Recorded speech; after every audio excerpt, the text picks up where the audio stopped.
So last class में हमने पढ़ा था इंडिया के बारे में, India in the 18th century, और हमने देखा था कि बेसिकली 18th सेंचुरी में बेसिकली बहुत सारा disorder, chaos, anarchy that was present. Okay, so अगर हम 18th सेंचुरी के बारे में देखें तो अगेन बेसिकली पूरे इंडिया में बेसिकली डिसऑर्डर है। The Mughal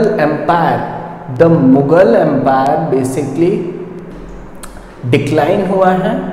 okay, Mughal empire decline हुआ है, and with the decline of the Mughal empire again there was rise of the regional kingdom.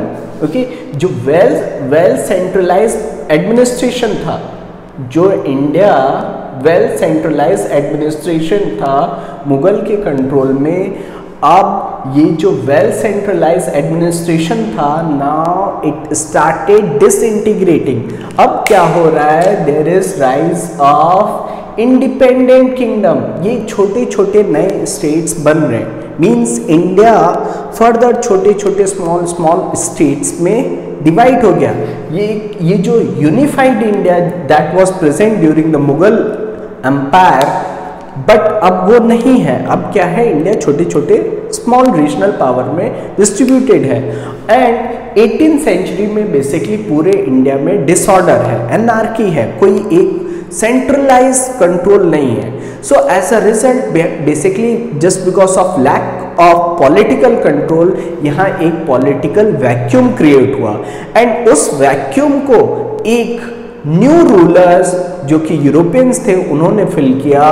और 18th सेंचुरी में again basically India was under the control of the British initially Europeans, इन्होंने क्या किया, basically they came as a trader. Basically आपके chapter का ही नाम क्या है, traders to rulers. Basically they came as a traders and later on they establish rule or you can say empire over the India. Okay, so starting में वो basically business के purpose से आए, एंड उन्होंने well centralize administration empire establish किया। अब हम देखेंगे इस चैप्टर में, हम देखेंगे कि इन्होंने वेल सेंट्रलाइज एडमिनिस्ट्रेशन और यू कैन से एम्पायर कैसे क्रिएट किया, और इंडिया को कैसे कोलोनाइज किया।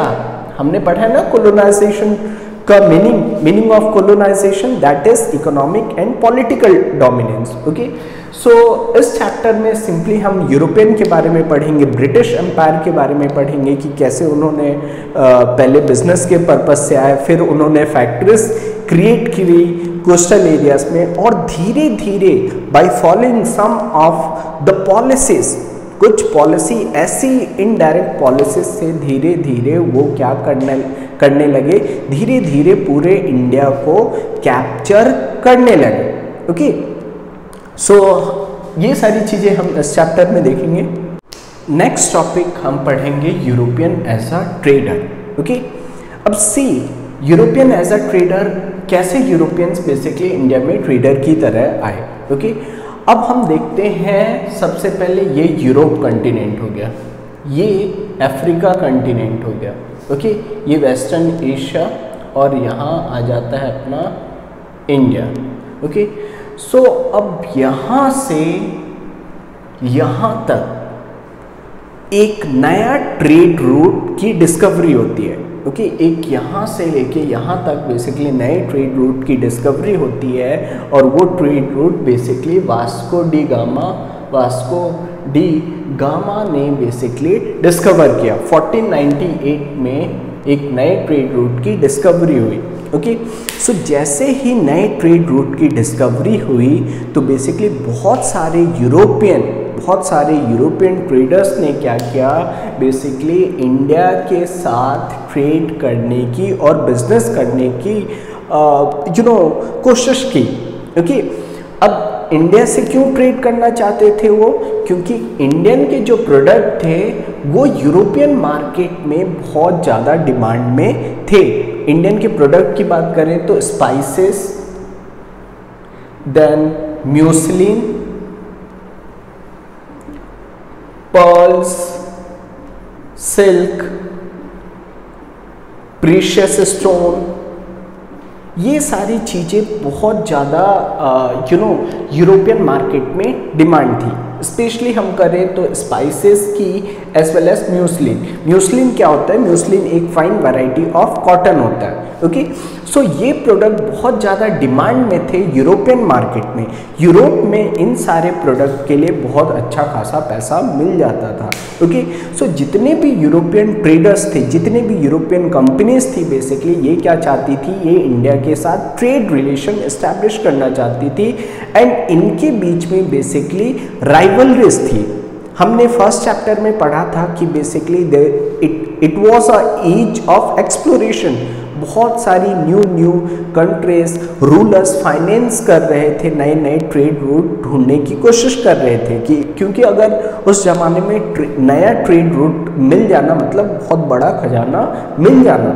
ओके, सो जैसे ही ये ट्रेड रूट इंडिया के डिस्कवर हुआ इंडिया के लिए, तो बेसिकली बहुत सारी यूरोपियन कंपनीज का इंडिया में माइग्रेशन हुआ। सबसे पहले पोर्तुगीज आए, उन्होंने अपनी पोजीशन कंसोलिडेट की and mainly western part of India, okay, India के वेस्टर्न पार्ट में मोस्टली इन्होंने अपनी पावर कंसोलिडेट की इस पोर्शन में, वेस्टर्न पोर्शन में। ओके, लाइक कैन्नौर, कैलीकट, इन सब जगह बेसिकली इन्होंने अपनी क्या एस्टैब्लिश की? फैक्ट्रीज। ओके, अब ये क्या करते थे? बेसिकली ये यूरोप से आते थे और ये कोस्टल एरियाज में, कोस्टल एरियाज मीन्स जो सी के आसपास का एरिया था, वहाँ अपनी फैक्ट्रीज स्टैब्लिश करने लगे। Different European countries like England, Holland, Denmark, Dutch as well as these Portuguese, इन्होंने बेसिकली इंडिया के कोस्टल एरियाज में अपनी फैक्ट्रीज स्टैब्लिश कर दिए। और ये फैक्ट्रीज में जो वर्कर्स काम करते थे उनको फैक्टर्स बोला जाता था। जो वर्कर्स इन फैक्ट्रीज में काम करते थे उनको फैक्टर्स बोलता था। इनका मेन पर्पस क्या था?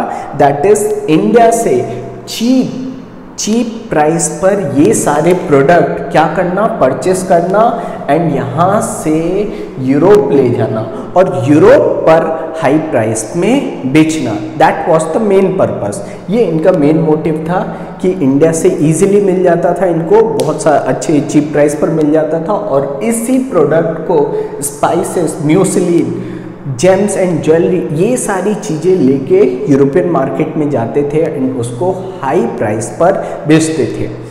अब इसी के बीच में क्या हुआ? इन सारे यूरोपियन कंट्रीज के बीच में राइवलरीज और लड़ाई शुरू हुई कि सबसे ज़्यादा ट्रेड इंडिया के साथ कौन करेगा।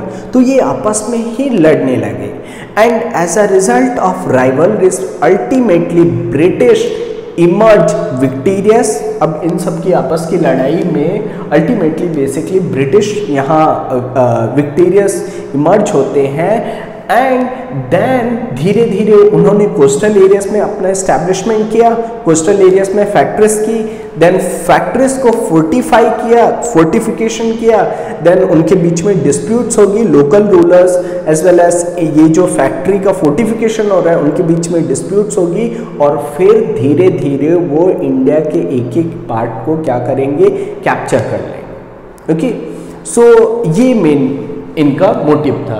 तो इनिशियली यूरोपियंस जो थे वो इंडिया में ट्रेड के पर्पस से आए। They came European as a trader, they came in India as a trader, but later on उन्होंने क्या किया? रूल भी स्टैब्लिश किया। ओके,